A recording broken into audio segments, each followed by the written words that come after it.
अल्पहाचा परिहार देणं ते म्हणजे खूप गरजेचं असतं.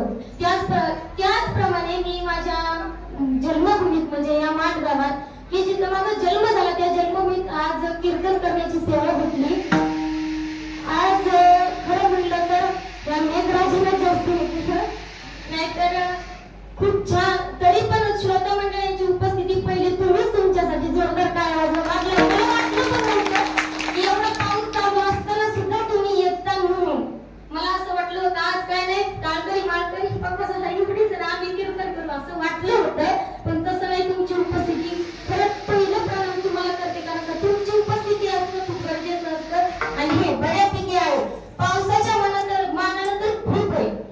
तर आता अल्पहाचा परिहार म्हणजे तो असा की आज या अखंड हरिनाम सप्ताह मला वाटते मागल्या वर्षी आपली 3 तप पूर्ण झाली, बरोबर ना? मागल्या वर्षी 3 तप पूर्ण झाली. या वर्षी आम्हाला इथं सेवा करण्याची संधी मिळाली. भैरवनाथाच्या चरणी, पांडुरंगाच्या चरणी, माझ्या माऊली ज्ञानोबारायांच्या चरणी मी मस्तक नमन म्हणजे साष्टांग दंडवत करते. आणि खरं म्हणलं तर इथे येण्याचा योग लागला ते म्हणजे माझ्या वडिलांप्रमाणे असताना माझे हरिभक्त पारायण श्री राजू सीताराम घेगडे यांच्या चरणी मी साष्टांग दंडवत करते, कारण का त्यांच्यामुळे इथे येण्याची मला संधी भेटली आणि इथं उभे राहण्याची संधी भेटली. खरंच माझ्यापेक्षा त्यांना जास्त त्यांच्यासाठी आता जोरदार टाळ्या. तसेच माझी कीर्तनाला उभे असणारी हरिभक्त पारायण गाण्याचार्य शिवाजी महाराज सावंत, तसेच आमच्या हरिभक्त पारायण रिद्धिताई भांबरे असतील, सर्व टाळकरी माळकरी प्रत्येकाची नावं घेणार सोपं नाही. तसेच चोपदार असतील, मृदुंगाचार्य हरिभक्त पारायण ओंकार महाराज गेगडे असतील, यांनाही नमस्कार करते आणि माझ्या कीर्तनाला सुरू करते. विठ्ठल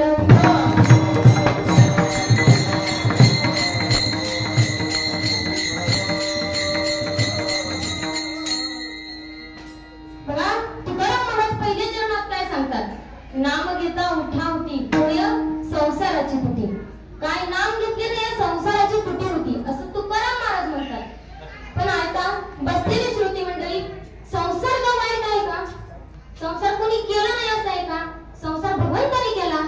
माझ्या श्रीकृष्णाला पण किती बायका होत्या, पांडुरंगाने संसार केला, संतांनी संसार. सावता माळ्याने तर भगवंत स्वतः केला त्याच्या माळ्यात भेटायला येतो.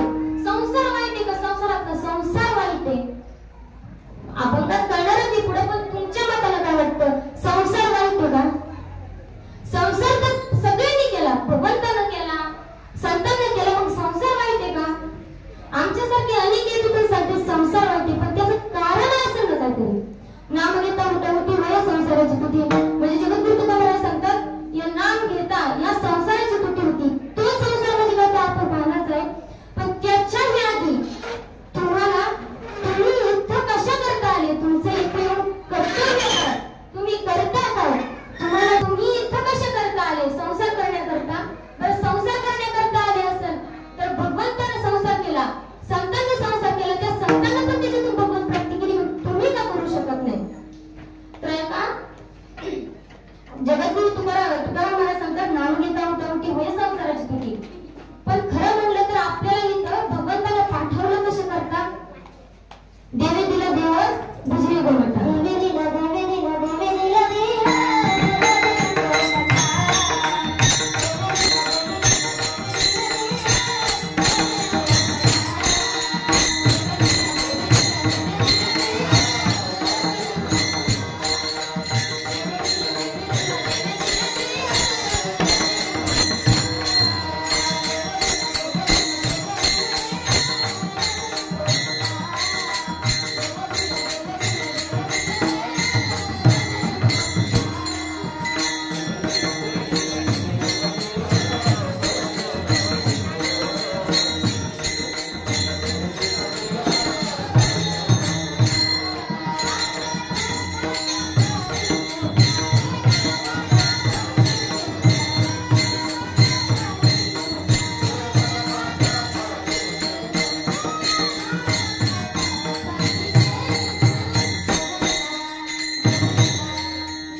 आणि आपल्याला जन्म कशा करता घेतलाय आपण इथं आलोय कशा करता घेईन मी जन्म याच्यासाठी देवा तुझे चरणी मी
ज्याची ज्ञानाची दृष्टी म्हणजे ज्ञान नाही त्याला दृष्टी असून तो आंधळ आहे असं मग मी नाही सांगत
जे माळ घालतात भगवंताची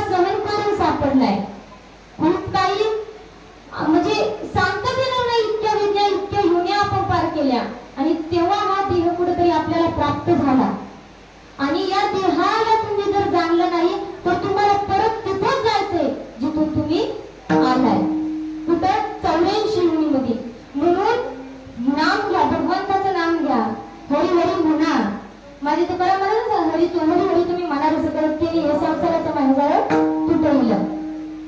आता तुम्ही सांगा की हा तुकाराम जे आहे ना हाताने सांगे तुकाराम कराम नका.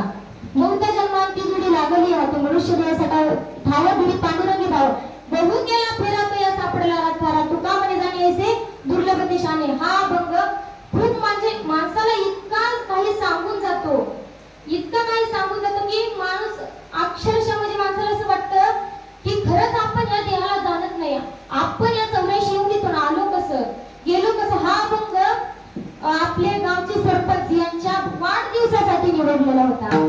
खूप छान चिंतन आहे याच्यावरचं. परत जर कधी सेवा करण्याची संधी लाभलीच तर हा अभंग खूप सुंदर आहे.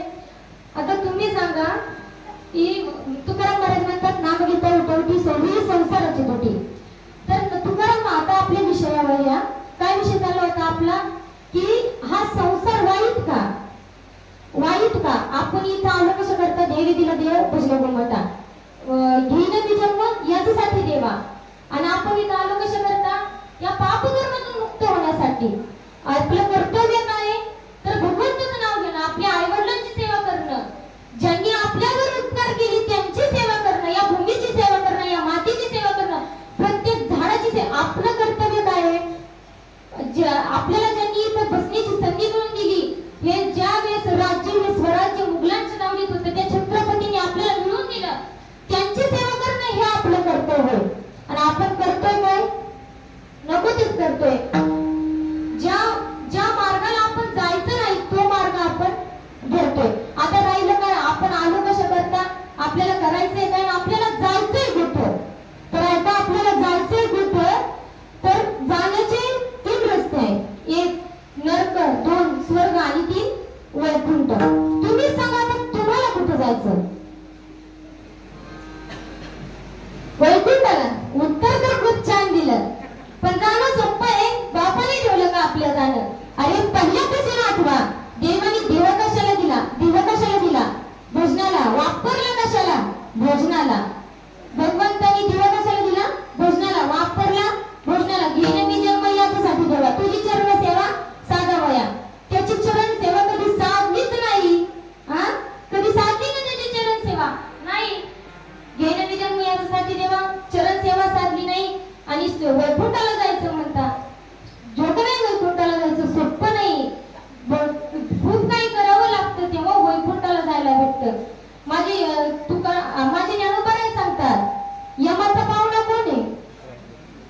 यमाचा पाहुणा प्राणी होय. मग प्राणी कोण आहे. प्राणी कोणाला म्हटले की ज्याच्या गळ्यात तो माळ नाही त्याला माझ्या ज्ञानोबारायांनी प्राणी म्हणले. मग आमच्या तर गळ्यात माळ जाणार कोण. यमाचा पाहुणा कोण आम्ही का तुम्ही.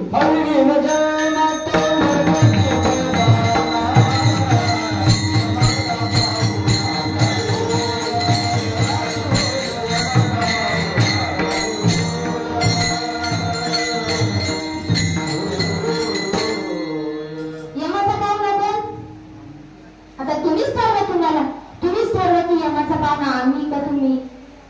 तुम्ही तुमचं ठरवा आणि माळी घाला. का तुम्हाला यमाचा पाहुणा व्हायचा असेल तर नका घालू. आणि तुम्हाला असं वाटत असेल स्वर्गाला वैकुंठाला जावा तर मग तुम्हाला साक्षात कोण गेले वैष्णव.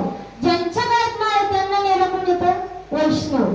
आपलं कर्तव्य काय सांगितलं मी माळ घालणं, टिक्का लावणं, गंध असावा कपाळाला. हे लावता का तुम्ही करता का माळ घालता का नाही. मग तुम्हीच ठरवा आता तुम्हाला पुढे जायचं कुठल्या.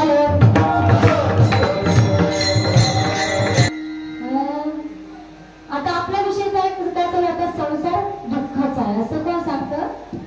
माझे तुकोबराय सांगतात. माझे तुकोबराय काय म्हणतात नाम घेता उठवटी होय संसाराची दुःखी. साक्षात माझ्या संतांना सांगितले की संसार दुःख मुळे चौकडे इंगळ.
दुःखाचा नाही, ऐका, संसार दुःखाचा नाही तर संसारातला संसार दुःखाचा आहे. म्हणजे काय, अहंकार दुःखाचा आहे. तो कसा, तो ऐका. माझे तुकाराम महाराज म्हणतात, नाम घेता उठवटी होय संसाराची तुटी. या संसाराची तुटी का? तुम्हाला मगाशी सांगितले की संसार सगळ्यांनी केला, मग तुम्ही पण करायचा पण कसा, अहंकार टाकून. आता तुम्ही म्हणाल हे कसं, तर ऐका, माझे भगवान श्रीकृष्णांनी स्वतः सांगितलंय. काय सांगितले की भूमी रपन वायू खम्मल बुद्धिरेवच अहंकार इति यम्मे भिन्ना प्रकृतिरष्टदा. याचा अर्थ, या श्लोकाचा अर्थ काय, तर भूमी रपन वायू खम्मल बुद्धिरेवच म्हणजे आकाश, वायू, अग्नी, आप आणि पृथ्वी म्हणजे शब्द, स्पर्श, रूप, रस आणि गंध या आणि मन आणि बुद्धिज्ञान याच्यावर अहंकार कधी मानू नका. असं कोणी सांगितलंय? भगवान श्रीकृष्णांनी. कुणी सांगितलंय? भगवान श्रीकृष्णांनी गीतेमध्ये सांगितलंय. तर तुम्ही म्हणाल या अभंगाचा आणि या संसाराचा या श्लोकाचा काय संबंध? पण भगवान श्रीकृष्णाने काय सांगितलंय, तर या 5 तत्वांवर मन, बुद्धी, ज्ञान याच्यावर अहंकार वाढू देऊ नका, याच्यावर अहंकार करू नका. आणि संसाराची निर्मिती, संसाराची उत्पत्ती ही कशापासून झाली? या संसाराची, या भूमीची उत्पत्ती पंचमहाभूतापासून झाली. पंचमहाभूते म्हणजे आकाश, वायू, अग्नी, आप आणि पृथ्वी म्हणजे शब्द, स्पर्श, रूप, रस आणि गंध. याच्यापासून या पृथ्वीची म्हणजे या सृष्टीची निर्मिती कुणी केली? भगवान श्री विष्णूंनी, भगवान श्री कृष्णाने केली. उत्पत्ती भगवान श्री कृष्णाने केली. आणि भगवान श्री कृष्णाने सांगितले की या 5 तत्वांवर अहंकार वाढू देऊ नका. अहंकार म्हणजे संसाराची निर्मिती या 5 तत्वांपासून झाली. संसार करा, कोण म्हणतं की संसार करू नका? संसार सगळ्यांनी केला, मग तुम्ही का करायचं नाही? संसार करा, पण भगवंताला धरून आणि अहंकाराला सोडून. भगवंताला धरून आणि अहंकाराला सोडून. भगवंताचे भक्ती करा. त्याच्यासाठी आता दिवसभर तुम्ही तुमच्या संसारासाठी देत असाल तर त्याच्यासाठी थोडा वेळ द्या. आणि भगवंताने स्वतः सांगितले की या 5 तत्वांवर म्हणजेच याच्यावर अहंकार वाढून देऊ नका. याच तुकाराम महाराज अभंगाच्या पहिल्या चरणात सांगतात.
एके दिवशी त्याची मुलगी नागू, त्याच्या मुलीचं नाव काय? सावतामाळ्याच्या मुलीचं नाव नागू. त्या नागूने प्रश्न केला, होय बाबा, हे जे वारकरी जातात हे कुठे जातात? का जातात? ही पालखी जाती, ही दिंडी जाती, हे टाळकरी, हे माळकरी कुठे जातात? त्यावर सावतामाळ्याने उत्तर दिलं, अगं नागू, हे पंढरीला जातात. अहो पंढरीला जातात? पंढरीला कोण आहे? आपला सगळ्यांचा धनी, आपल्या सगळ्यांचा धनी म्हणजे तो पांडुरंग परमात्मा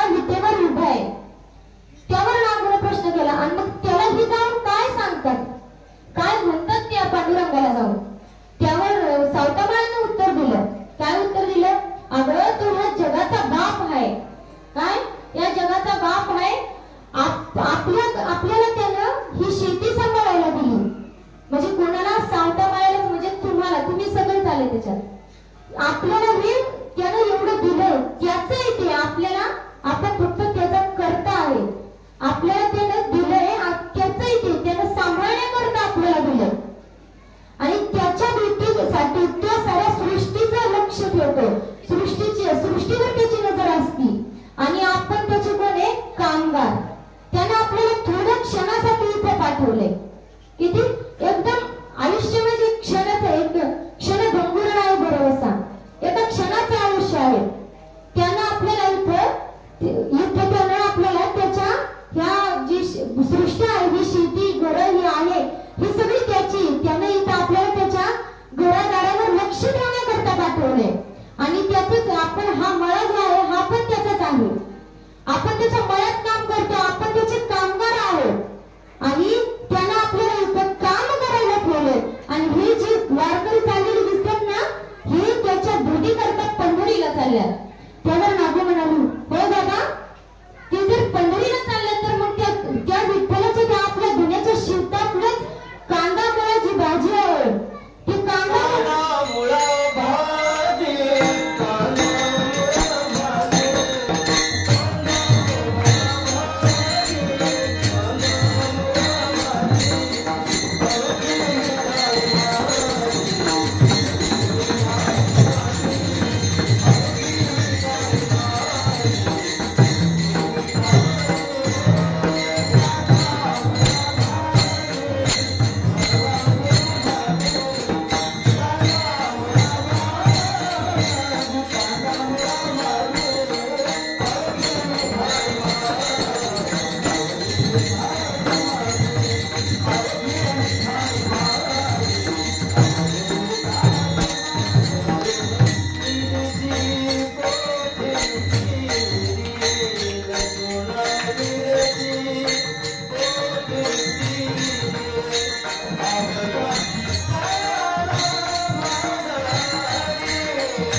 त्याच्यानंतर एक म्हातारा माणूस, एक म्हातारा वारकरी मागून चालत आला आणि म्हणाला, का ग बाळा, का रडतेस?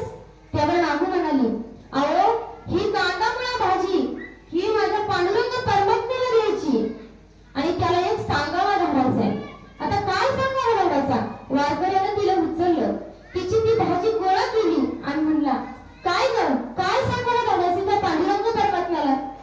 त्यावर ती म्हणाली, त्या सावतामाळ्याची लेक ती नागू म्हणाली, अहो, त्या पंढरीच्या पांडुरंग परमात्म्याला सांगा, सावत्याच्या लेकीनं मी तुम्हाला कांदा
विठ्ठल तुम्हाला भेटणार नाही. तुम्ही पंढरीला जाता पण विठ्ठल तुम्हाला भेटणार नाही.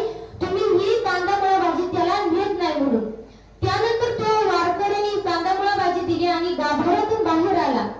थोड्याच वेळाने बघतात आज जाऊन पाहतात तर काय साक्षात विठ्ठल मंदिरात नाही. विठ्ठल मंदिरात नाही. सगळ्यांना वाटायचं की आपल्या दृष्टीला कदाचित विठ्ठल दिसत नसेल. पण ज्यावेळेस एकामेकांकडे सगळ्यांची चर्चा झाली त्यावेळेस कळलं की साक्षात पंढरीचा पांडुरंग परमात्मा वीट सोडून दुसरं कोणाकडे तरी गेलाय. त्यावेळेस नामदेव म्हणाले, अरे पंढरीचा पांडुरंग असा कोण आहे तो संत किंवा भक्त की साक्षात सगळी पंढरीत त्याला भेटायला आले आणि तो कोणाकडे गेला? कोणता असा संत कोणता असा भक्त आहे की विठ्ठलाने साक्षात वीट सोडली त्याच्यासाठी? कोणतो? सावता माळी. त्याच्यानंतर नामदेव म्हणाले कोणाला? माझ्या ज्ञानोबरायांना, अहो ज्ञानोबराय कोण असा आहे की त्यानं साक्षात पंढरीच्या पांडुरंगाने त्याच्याकरता वीट सोडली? कोण आहे असं मला सांगा. माझा पांडुरंग कुठे गेलाय? कोणी नेला माझ्या पांडुरंगाला? त्यानंतर ज्ञानोबराय म्हणतात, कोणाला म्हणतात? ज्ञानोबराय म्हणतात नामदेवाला, अहो नामदेवा चला मी दाखवतो तुम्हाला कुठे कोण पांडुरंग. त्यावेळेस ज्ञानदेव माऊली म्हणले की न्यायचं काम माझं, तिथपर्यंत न्यायचं काम कुठे पांडुरंग तिथपर्यंत न्यायचं काम माझं, पण तिथं गेलं पांडुरंग कुठे ते शोधण्याचं काम तुमचं. निघाले माऊली पुढे नामदेव महाराज सोपान बाबा मुक्ताई सगळे कुठं? माऊली म्हणली जिकडून तुळशीचा गंध येतोय तिकडं माझे पांडुरंग परमटा. कारण विठ्ठल जरी दुसऱ्या रूपात असला दुसरी कुठं लपला तरी पण त्या गंध काय त्याचा संपणार नाही किंवा तो आपल्याला येणारच. तर निघाले नामदेव माऊली सोपान बाबा मुक्ताई सर्वजण निघाले. कुठे निघाले? सावता माळ्याच्या शेतात. माऊली तिथे गेले आणि थांबले. म्हणाले, हे बघा नामदेवा इथपर्यंत आणायचं काम माझं होतं, आता शोधण्याचं काम तुमचं. त्यानंतर नामदेवान म्हणाले, अहो माऊली मी आत्ता पांडुरंगाला शोधतो. सावतामाळ्याच्या शेतात शोधलं, सावतामाळ्याच्या विहिरीत शोधलं, सावतामाळ्याच्या बांधाला इकडं तिकडं सगळीकडे पाहिलं पण विठ्ठल काही दिसना. कोणाला विठ्ठल दिसना? नामदेवाला विठ्ठल दिसना. नामदेव म्हणाले, अहो माऊली मला पांडुरंग इथं आहे हे माहिती पण सापडणं माझ्याच्याने शक्य नाही. त्यानंतर माऊली म्हणाले, नामदेवा अहंकार होता ना तुमचा, अहंकार होता हा की माझ्यापेक्षा कोणीच दुसरं नाही पांडुरंगाला भेटू शकत. पांडुरंगाचं माझ्या इतकं प्रेम कोणावरच नाही. तर बघा तुम्ही सापडू नाही शकले त्या पांडुरंगाला त्या सावतामाळ्यावर हृदयात लपवलाय. कुठे लपवलं आता सावतामाळ्यानं? त्या पांडुरंग परमात्मा हृदयात लपवलं.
तिच्या भेटीला मला यावं लागलं. आणि त्याच्यानंतर विठ्ठलानं तिची मला पाहिला, तिची जी इच्छा होती ती पूर्ण केली. कुणी? पांडुरंग परमात्म्याने. इतका ऐसा लाभ बांधा गाठी. काय सांगतात माहिती करा महाराज? ऐसा लाभ बांधा गाठी. कैसा लाभ बांधा? जसं सावतामाळ्याने संसार केला आणि भगवत प्राप्तीही केली, मग तुम्हीही तसा संसारही करा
खूप पैसे लागतात. हा म्हणजे हे सोनं हे अनमोल काहीतरी आहे हे त्याला कळल्याच्या नंतर ज्यावेळेस तो लहान असतो त्यावेळेस आपण त्याला मागितलं हे बाळा हे अंगठी इकडे दे, तो देईल का नाही? ज्यावेळेस त्याला कळतच नाही या सोन्याचं मोल काय आहे, हे सोनं म्हणजे काय, त्यावेळेस तो देणार.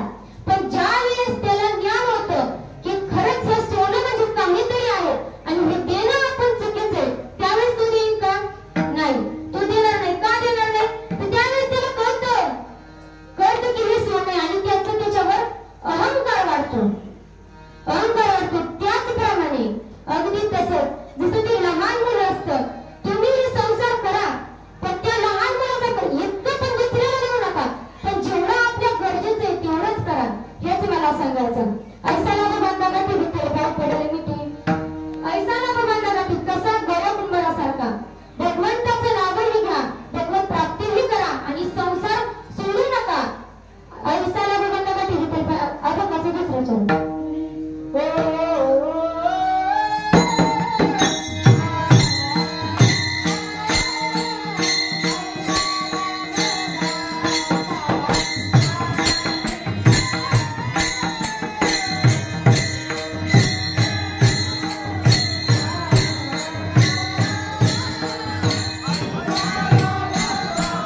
श्लोकाचा अर्थ असा की यज्ञ, तप, जप या सर्वांना म्हणजे या सर्वांचा मालिक कोण आहे? भगवान श्री कृष्ण. आणि या म्हणजे भूमीचा निर्मिती करता तोच आहे.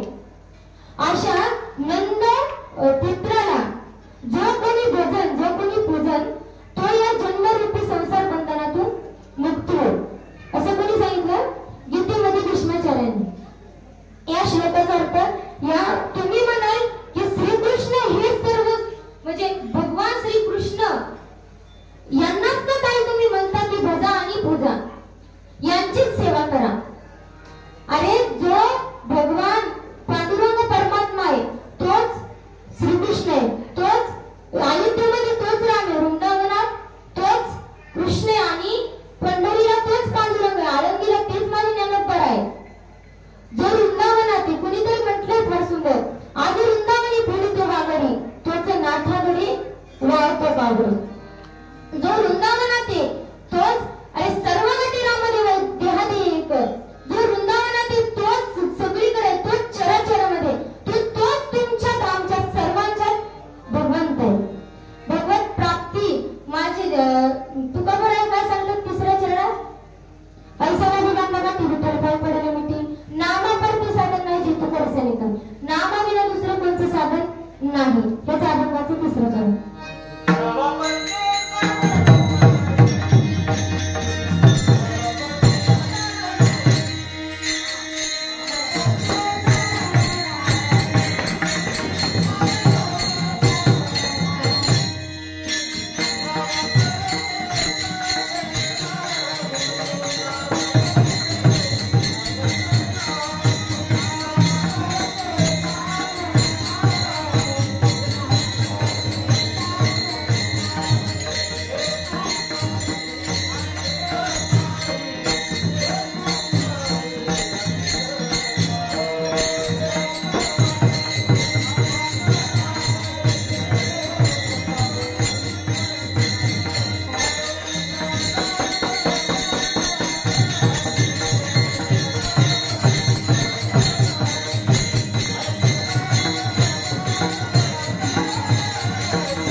म्हणजे माणसाला स्वतःचा देह प्रिय आहे. त्याच्यानंतर अकबर म्हणाला, बिरबल म्हणाला, ऐका राजे, तुम्हाला दाखवतो. त्यानं काय केलं, एक काचेचं भांड आणलं, उंच भांड आणलं काचेचं. त्याच्यात एक माकडी ठेवली आणि तिचं पिलू ठेवलं. पिलू ठेवलं आणि माकडी ठेवली. तर अकबर म्हणाला, बिरबला हे काय करतोय ते? अकबर म्हणला, ते बिरबल म्हणला की तुम्हाला सिद्धांत सहित पटवून देतो मी की माणसाला स्वतःचा देह प्रिय का पुत्र प्रिय. त्याच्यानंतर बिरबलानं काय केलं, त्या भांड्यात पाणी ओतलं. माकडी वरती उडी मारायला लागली, पण काचेचं भांड असल्यामुळं तिची उडी काय त्या भांड्यापर्यंत बाहेर येत नव्हती. तिनं काय केलं, तिचं बाळ आणि ते दोघं पण होत्या भांड्यात, काचेच्या भांड्यात. तिनं काय केलं की ते बाळ उचललं आणि त्याच्या कडेवर घेतलं, छातीशी घेतलं. तर अकबर म्हणला, अहो बिरबल, किती काय झालं, काही झालं तरी ती आई आहे, ती त्या बाळाला सोडणार नाही. अगं बिरबल म्हणाला, राजे थांबा जरा, दम काढा. थोड्याच वेळाने बिरबलाने अजून पाणी ओतलं त्या काचेच्या भांड्यात. अकबर म्हणाला, अहो किती परीक्षा घेता तिची. बिरबल म्हणाला, अहो तुम्हाला बघायचंय ना की स्वतःचा देह प्रिय का पुत्र प्रिय. त्याच्यानंतर बिरबलानं अजून पाणी ओतलं त्या भांड्यात. त्या भांड्यात पाणी ओतलं, माकडीच्या नाकापर्यंत पाणी आलं. माकडीने ते तिचं पिलू डोक्यावर घेतलं. बिरबलानं आणखी पाणी ओतलं. माकडीला श्वास घेता येणार म्हणून तिनं तेच बाळ पायाखाली घेतलं, तिनं मोठा श्वास घेतला. अकबर बिरबल म्हणाला, बघा राजे, तुम्हाला म्हटलं होतं ना स्वतःच्या पुत्रही पेक्षा माणसाला स्वतःचा देह प्रिय. वित्तात पुत्र प्रियात पुत्र पिंडात पिंडात इंद्रिय इंद्रियाश्च प्रिय प्राण. आता आहे का, माणसाला स्वतःच्या देहापेक्षा स्वतःचे इंद्रिय महत्वाचे, म्हणजे प्रिय महत्वाचे नाही, प्रिय. तुम्ही म्हणता ते कसं? तर आहे का, तुम्हाला कधी मी कानाखाली वाजवली तर तुम्ही काय म्हणता, कानाखाली वाजवली, पाठी भांडला असतं तर बरं झालं असतं. का तर स्वतःचा इंद्रिय स्वतःला प्रिय. वित्तात पुत्र प्रियात पुत्र पिंडात पिंड तथेंद्रिय इंद्रियाश्च प्रिय प्राण आणि प्राणात आत्मा परप्रिय. इंद्रियापेक्षाही माणसाला स्वतःचा प्राण प्रिय. हे मी नाही सांगत, ग्रंथकर्ते सांगतात. स्वतःचा प्राण प्रिय तो कसा, माणूस ज्या वेळेस शेवटची वेळ असते माणसाची, म्हणजे कुणी कोणाला रोग असेल काही किंवा वेदना असतील, ज्यावेळेस माणूस अंती असतो, शेवटच्या अंती, त्यावेळेस काय म्हणतोय, भगवंता या देहापासून मला दूर कर, हे नकोय मला, खूप दमलोय मी, आता मिळले मला, आता हे सहन होत नाही. हे सहन होत नाही कशाला, माझ्या जीवाला. आता हे सहन होत नाही, या एका वेळा तरी या दुःखावे गळे,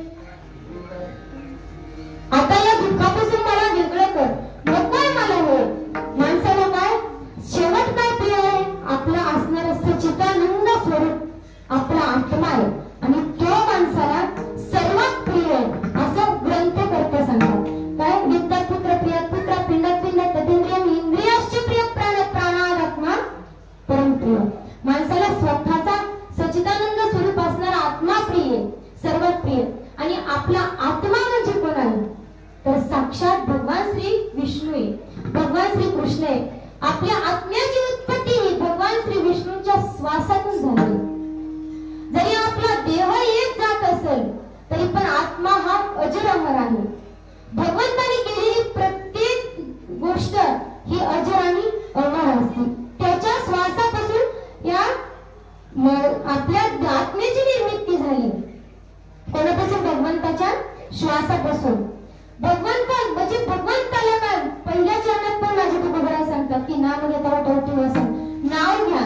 काय म्हणत त्या भगवंताला, आत्मा कोण गिरिजामध्ये साचरा प्राण हा शरीर गुरु प्रजाती विषय भगवान रचना निद्रा समाधी स्थिती संचार प्रभा प्रदक्षिण विधी स्तोत्र या निग्रो या ध्यात कर्मतो तदखिलम शंभो तवाराधन. म्हणजे हे शंभो, हे कृष्णा, हे श्रीमती राधाराणी, माझं हे सर्व काय आहे हे तू आहे. काय, माझा देह, आत्मा कोण गिरिजामध्ये साचरा, माझा आत्मा म्हणजे तू आहे, माझी बुद्धी म्हणजे तू आहे, माझा प्राण म्हणजे तू आहे, माझं सर्व काही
नाम घेता राहू नका. आता नाम कसं घ्यायचं, किती घ्यायचं? एक म्हणजे म्हातारा होतं, आयुष्यभर त्यानं कधी भगवंताचं नाव घेतलं नाही, आयुष्यभर कधीच भगवंताचं नाव घेतलं नाही. शेवटच्या वेळेस, शेवटच्या एकदम शेवटची स्टेप होती त्याची, आणि त्यावेळेस ते असं म्हणजे वासुदेव केशव असं काहीतरी त्याच्या तोंडातून उच्चार येत होता. असं त्याच्या लेखांना वाटतं, त्याचे लेख बसले होते, सुना बसले होते तिथं. आणि डॉक्टरनी सांगितलं होतं की अवघड 1 तासात जाणार आहे, म्हणजे मरणार आहे. त्यानंतर ते म्हणजे त्यांना असं वाटलं की आपल्या वडिलांना आयुष्यभर कधी भगवंताचं नाव घेतलं नाही. शेवटच्या वेळेस तरी ते म्हणतात काय की वासुदेव केशव. त्यांनी डॉक्टरला सांगितलं आमच्या वडिलांना म्हणजे तोंडातून त्यांचे शब्द बाहेर यावे अशी काहीतरी औषधं द्या. तर डॉक्टर म्हणले शेवटची त्यांची स्टेप ते जगणार तर नाही, पण शेवटची स्टेप आहे त्यांची. मी औषधं देईन, पण औषधं देण्यासाठी पैसे पण तेवढेच लागतील. त्याची लेख सुना म्हणले की ते जर शेवटच्या वेळेस भगवंताचं नाव घेत असतील तर आम्ही तुम्हाला लागून तेवढे पैसे देण्याकरता तयार आहोत, पण त्यांच्या तोंडातून ते बोलतात ते शब्द बाहेर आला पाहिजे. त्याच्यानंतर डॉक्टर म्हणले जर डॉक्टरने औषध दिली, गोळ्या दिल्या, 1 मिनिटाच्या आत ते म्हातारा बोलायला लागलं. आता त्यांना वाटत काय होतं, म्हातारा म्हणते वासुदेव केशव, ती म्हातारा म्हणते माझ्यापाशी काय बसला, वासरू केरसुनी खाते तिकडे जा. म्हणजे माझे तुकाराम महाराज कळमाईला सांगतात की काय नाव घ्या आणि तुम्ही शेवटच्या श्वासापर्यंत नाव घ्यायला तयार नाही. म्हणजे शेवटची वेळ आली तरी सुद्धा तुम्ही नाव घेत नाही. आणि तसे पण तुम्ही जीवनभर जे पाप केलं ना, शेवटच्या वेळेस तुम्हाला तेच तुमच्या पुढे दिसतं. जे जीवनभर तुम्ही कर्म जे केले, पुण्याचं करू पापाचं करू, पण जीवनभर जे केलं तेच शेवटच्या वेळेस दिसतं. कधी ज्या वेळेस हा आत्मा या देवाच्या बाजूला होत असतो त्यावेळेस, आणि ज्या आपली जी अंत्यची इच्छा असते ना तोच भगवंत. तुम्ही जीवनभर पाप केलं, तुम्हाला अंत्य सुद्धा पापच आठवणार. तुम्ही जीवनभर पाप केलं आणि मग भगवंत परत त्याच तुम्हाला 84 युनिट टाकतो जिथून तुम्ही आले. नाव घेतल्यानं काय होतं, एकदा नाव घेतल्यानं काय होतं, तर आता असंच एक माणूस होता आणि म्हणजे तुमच्यासारखा सर्वसामान्य, आणि त्यानं काय केलं तर भगवंताचं तो पण कधीच नाव घेतलं होता. आणि एक ऋषी त्यांच्याकडे आले, त्याचा भाव वारकरी संप्रदायातला. तो म्हणाला की हा माझा लहान भाऊ कधीच भगवंताचं नाव घेत नाही, तुम्ही असं काहीतरी करा की त्याला एकदा तरी भगवंताचं नाव घ्यायला लावा. त्यानंतर तो काय म्हणाला की ते ऋषी म्हणाले की जमल, मी याला भगवंताचं नाव घ्यायला लावेन. ऋषी म्हणाले मी याला भगवंताचं नाव घ्यायला लावे आणि त्याचा उद्धार येईल. तो ऋषी म्हणजे कोण होते, साक्षात भगवान. ते म्हणत नाही का एक मुलगा किंवा मुलगी घरात वारकरी असेल तर 7 पिढ्याचा उद्धार होतो. किती? 7. अगदी त्याप्रमाणे भाऊ एक तरी वारकरी संप्रदायातला नव्हता, दुसरा होता, त्याच्यामुळे याचा उद्धार झाला. तो कसा हा भगवंताचं नाव घेता भगवंत एक दिवस चालून आले ऋषींच्या रूपात त्याच्याकडे, आणि तो म्हणाला की ऋषी असं काहीतरी करा की माझ्या या भगवंताला माझ्या भावाला भगवंताचं नाव घेतलं पाहिजे. ऋषी म्हणाले जमल. त्याच्यानंतर ऋषींनी काय केलं, जायच्या वेळेस म्हणजे तो वारकरी संप्रदाय कशालाच मानत नव्हता. तो त्या ऋषींना सुद्धा नीट बोलला नाही, नीट बसा म्हणलं नाही, या म्हणलं नाही, काहीच घेणं देणंच नाही त्याला. त्या ऋषींनी काय केलं, जाताना त्याचा पाय दरवाजात, जाताना त्याने काय केलं, ते ऋषी बाहेर जायला लागले आणि त्याने दरवाजा लोटवला. दरवाजा लोटल्यास ऋषी त्याचा पाय असं त्या दरवाजात अडकला आणि ऋषीने तो दरवाजा ओढून धरला. काय दरवाजा ओढून धरला, त्याचा पाय त्या दरवाजात अडकलेला होता. ऋषी म्हणायचे एकदा तरी राम म्हण, काय म्हण, एकदा तरी कृष्ण म्हण,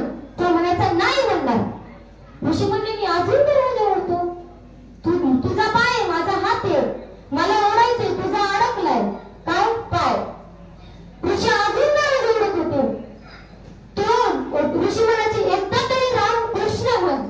तो मान्यच करत नव्हता. नाही, मी नाही म्हणणार रामकृष्ण. त्यानंतर ऋषींनी अजून दरवाजा ओढला. अक्षरशः त्याच्या पायातून रक्त आलं. तो म्हणला एवढंच आहे ना, एवढंच तुला वाटतं ना, हा घे म्हणलं राम आणि कृष्ण, सोड आता मला. त्यानंतर ऋषींनी सोडलं. आता ते ऋषी म्हणजे काय सर्वसामान्य होते का? नाही, ते साक्षात भगवंत होते, श्रीकृष्ण होते. आणि त्या माणसाचा मृत्यू झाल्याच्या नंतर त्याला यम मिळाला. त्यावेळेस यम म्हणाला की आयुष्यभर तू किती वेळा भगवंताचं नाव घेतलं, किती वेळा भगवंताचा धावा केला. त्यावेळेस तो माणूस म्हणला आठवत नाही, पण एकदा कुणीतरी आलं होतं आणि मला राम आणि कृष्ण म्हणायला लावलं. काय म्हणायला लावलं? राम आणि कृष्ण. तेवढं एकदा तुम्ही भगवंताचं नाव घेतलं. तर हे म्हणाला हे बघ, तुझं हे मोक्षाचं दार, इथून जा, तुला मोक्ष प्राप्ती मिळाली. का मिळाली? तर बघ, त्याचा भाव हा कोण होता? वारकरी संप्रदायातला. म्हणजे एक माणूस कुणाचा उद्धार करतो, त्याच्यामुळे भावाचा उद्धार झाला. म्हणजे भावाच्या भक्तीमुळे बारक्या भावाचा उद्धार झाला. आणि साक्षात भगवंत म्हणजे भगवंत आपल्या एकट्यावर कृपा करत नाही, तर आपल्या एक जर माणूस भक्ती करत असेल तर त्याच्या प्रल्हादाच्या बाप कोण? हिरण्यकश्यप. प्रल्हादाचा बाप कोण? हिरण्यकश्यप. तुम्हाला माहितीये प्रल्हादाला शेवटचं ज्यावेळेस नृसिंहानं भगवान विष्णूने तो अवतार घेतला होता आणि ज्यावेळेस त्याला फाडलं, कोणाला? हिरण्यकश्यपूला. काय वर्णन मागितलं होतं माहिती ना ब्रह्मदेवाकडं? की मी दिवस असताना नाही, रात्र असताना मला मरण नाही पाहिजे. मला शस्त्राने नाही, मला अस्त्राने मरण नाही पाहिजे. मला स्त्रीच्या हाताने नाही, मला पुरुषाच्याही हाताने मरण नाही पाहिजे. मला घराच्या आतही मरण नाही पाहिजे, मला घराच्या बाहेरही मरण नाही पाहिजे. असं वरदान मागितलं. ब्रह्माजींनी दिलं, ब्रह्माजींनी वरदान दिलं. पण हा ज्यानं सृष्टी निर्माण केली त्याला घडवता पण येते. ज्यानं निर्माण केली त्याला घडवता पण येते. त्यानं अवतार घेतला, माणूसही नाही आणि स्त्री नाही. त्यानं त्याला शस्त्रानेही नाही मारलं, अस्त्राने नाही, नखंड पाडलं. दिवस असतानाही नाही, रात्र असताना नाही. अर्धा सूर्य गेला होता ना, अर्धा होता, अर्धा खाली आणि अर्धा वर. त्याला घरातही मारलं नाही, त्याला बाहेरही मारलं नाही, त्याला मंदिरावर फाडलं. पण प्रल्हादाने शेवटलं भगवंताचं काय मागितलं? भगवंत किती रागावला होता त्यावेळेस. इतका रागाने लाल झाला होता भगवंत, अक्षरशः सगळे देव आपण वैकुंठ तिथं आले होते. त्या विष्णूंना, त्या भगवान विष्णूंना शांत करण्यासाठी. पण ते शांत झाले नाही. साक्षात लक्ष्मी माता तिथे गेल्या आणि म्हणल्या प्रल्हादा, हा अवतार तुझ्यासाठी घेतलाय विष्णूंनी, तूच आता यांच्या रागाला शांत कर. भक्त प्रल्हाद तिथे गेले आणि भगवान विष्णूंच्या चरणाशी लागले. देवा आता शांत व्हा. त्यावेळेस देव शांत झाले आणि प्रल्हाद काय म्हणाले? जरी चुकला असेल माझा बाप ना, जन्मभर त्यानं वाईट कर्म केले असेल, तरी पण देवा एवढंच मागतो मी तुम्हाला, शेवटच्या वेळेस त्याचा उद्धार करा. आपल्या भक्ताकरता राक्षस आयुष्यभर ज्यानं पाप केलं, म्हणजे त्याने पुण्य आधी केलं होतं पण नंतर पाप किती केलं, ज्यानं आयुष्यभर पाप केलं त्याचाही उद्धार भगवंताने करून दिला. का? आपल्या भक्ताकरता. अगदी तसंच या भावामुळे या भावाचा उद्धार झाला आणि त्याला मोक्ष प्राप्ती मिळाली. तसंच तुम्ही आणि सुद्धा भगवंताचं नाव घ्या. आपला विषय काय चालला होता? वासुदेव केशवचा. त्यानं भगवान त्याला म्हणजे त्याच्या